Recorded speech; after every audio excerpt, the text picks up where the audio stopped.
কেউ যদি খুব ভালো মানুষ হয়, মানুষের উপকার করে, গরিবদের টাকা দেয়, কিন্তু সে মুসলিম না হয়, তাহলে কি সে জান্নাতে যাবে?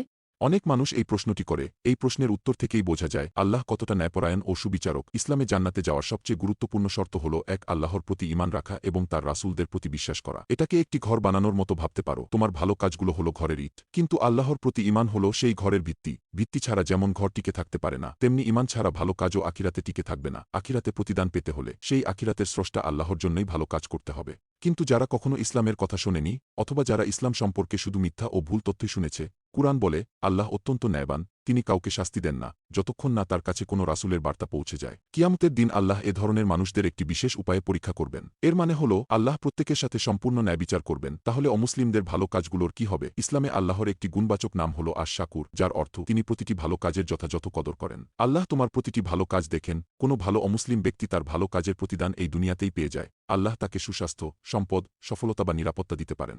অর্থাৎ তার ভালো কাজের পূর্ণ প্রতিদান আল্লাহ দুনিয়াতেই দিয়ে দেন। শেষ পর্যন্ত আসলে কার অন্তরে কি ছিল তা একমাত্র আল্লাহই জানেন। কেউ মৃত্যুর ঠিক আগে কি বিশ্বাস নিয়ে মারা গেছে সেটাও একমাত্র আল্লাহই জানেন। এই কারণেই মুসলিমরা নির্দিষ্ট করে বলে না যে কে জান্নাতে যাবে আর কে জাহান্নামে যাবে।